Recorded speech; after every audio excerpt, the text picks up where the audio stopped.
So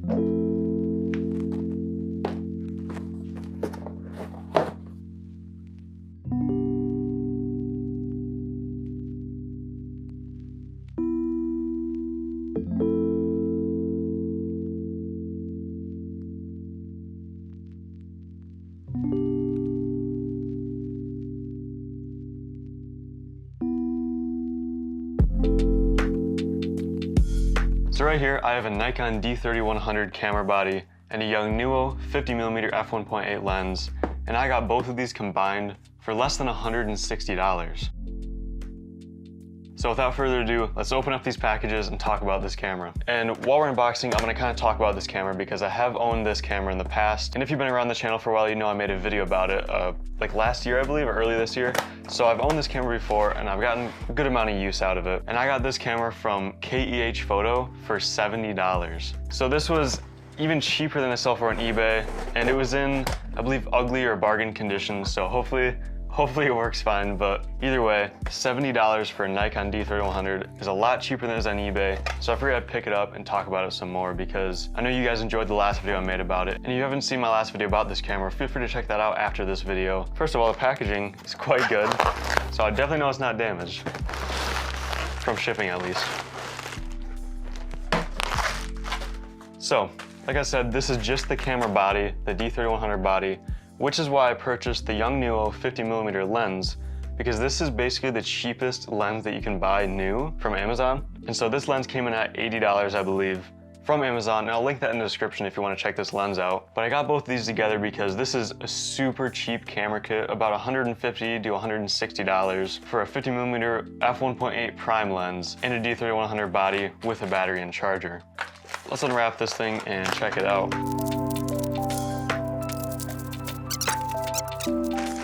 There we go. This thing looks nice. The screen's got some scratches, but it's a 10-year-old camera. So the Nikon D3100 came out in 2010, and it has a 14 megapixel sensor, so it's enough for photography, but it's a little on the low end, especially compared to all the new cameras coming out in 2020. But for the price point, this is a great beginner camera. So you can pick up this camera body for about $100 to $150 on eBay. You can pick up this camera with a lens like this, which I'm gonna unbox right now, for under $200.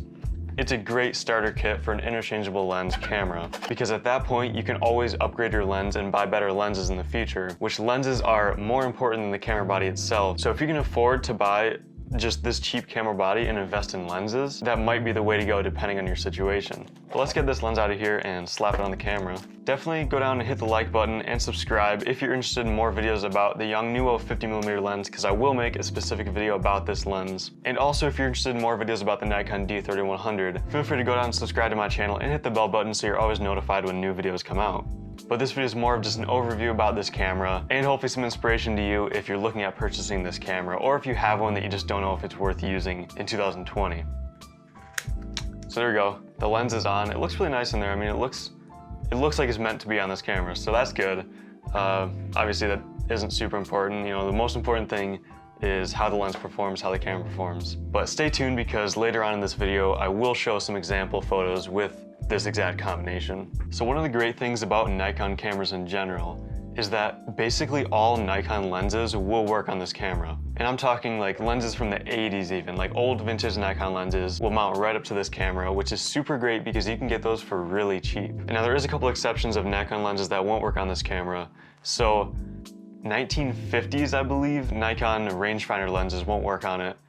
And same goes with the new Nikon mirrorless lenses, won't work on this camera either. But almost every Nikon lens in between the 1960s or 70s and the brand new ones, anything in between that will just mount right up to this camera. So that gives you a bunch of different options for vintage lenses that you can put on this camera. They give a really unique look on modern cameras like this, and they're a nice budget option. Now, one thing you're gonna miss out with vintage lenses is autofocus. Now, especially if you're a beginner, autofocus might seem pretty important to you, but I wanna warn you right off the bat that autofocus on this camera is not very good. Now, there are situations that you can get away with autofocus, and you can try out in your situations, but personally, I just use manual focus all the time with this camera because I really don't trust the autofocus very well. And I trust myself manual focusing a lot more. But besides that, this is a great beginner camera. And if you have this camera just sitting in your closet, or if you're interested in purchasing one but you don't know if it's the right fit for you, here's what I'm gonna say to that. Go out and pick up this camera and just start taking photos. If you're a beginner, which is what this camera would be geared towards nowadays, go out, buy this camera, or go out and pick it up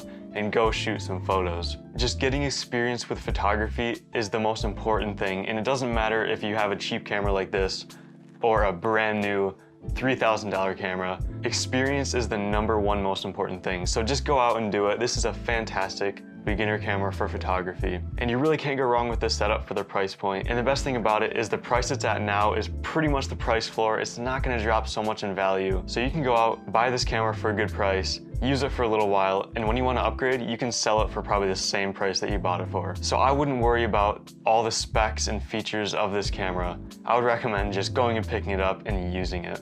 I do want to give you a couple recommendations if you are searching for a budget camera like this and you're not specific on Nikon, you're just looking for any sort of budget camera. There are a couple competitors from different brands that I want to bring up that I recommend you just do your research and look into all these cameras and figure out which one will work best for you. So I have 3 competitors that I'm going to bring up, all from different brands. So first things first, we got the D3100, which sells for about $100 to $150 for the camera body. Next up, there's the Sony NEX5N, which is about the same price for the camera body. It's by Sony and it's a mirrorless camera, so it's a lot smaller than this. And it has about the same features, and it came out a little later, so it's a little bit of a newer camera than the D3100, but the features are pretty similar with it. And next up, we have the Canon EOS M, which is another mirrorless camera, but it's by Canon. And it's also a little newer. I believe it came out in 2012, but it has about the same features for photography, and again, about at the same price point. And next up is the Fujifilm X-E1. Again, this is a camera from around the same age, at about the same features, for about the same price point, just from Fujifilm. And now all 3 of those competitors, the Fujifilm, the Sony, and the Canon, are all mirrorless cameras. And if you don't know what that is, basically this camera has a mirror right inside here between the lens and the sensor. Now mirrorless cameras get rid of that mirror, which means they can be a lot smaller, and it basically means that the light goes directly from the lens into the sensor, so you can save a lot of room, you can make a lot smaller cameras, and that's what most new technology is moving towards. So I guess you could say it's the future of cameras. Now these ones that I mentioned are still older mirrorless cameras, but mirrorless is kind of what the future's moving towards, and everybody's kind of phasing out of mirrored cameras like this. So use that information how you want, but I'd recommend just looking into all 4 of those cameras and comparing them to best fit what you need. But like I just said, if you're set on the Nikon D3100, or if you have this camera sitting around, just go pull the trigger on it and just go shoot some photos with this camera. It's a fantastic camera for starting out with photography, and you can do some awesome things with it. So that kind of wraps up this segment. I'm going to show you some example photos that I took with this exact combination. Now before we get into that, I'd really appreciate it if you went down, hit the subscribe button, enable bell notifications, and liked this video. It'll really help me out, and it's free for you, so I'd really appreciate it if you did that. But without further ado, let's get into some example photos with this setup. Alright, so I'm out doing sort of a product photo shoot with this iFootage tabletop tripod and my Zcam S6. Now this isn't sponsored by iFootage, but I do really like the product, and I will link it in the description if you want to check it out. That's basically what I'm doing, is like a product photo shoot type of setting. And also I'm recording this with the D3100 right now with the internal microphone and the Yongnuo 50mm lens with autofocus on, so I don't know if it's in focus right now. I put it on continuous autofocus. So I guess I'll see when I'm watching this video and you'll see how good the autofocus is. But it is on face tracking, so hypothetically it should be tracking my face. But either way, I'm recording this with that right now, just as a little example for video. Let's go ahead and do this photo shoot and I'll show you some examples.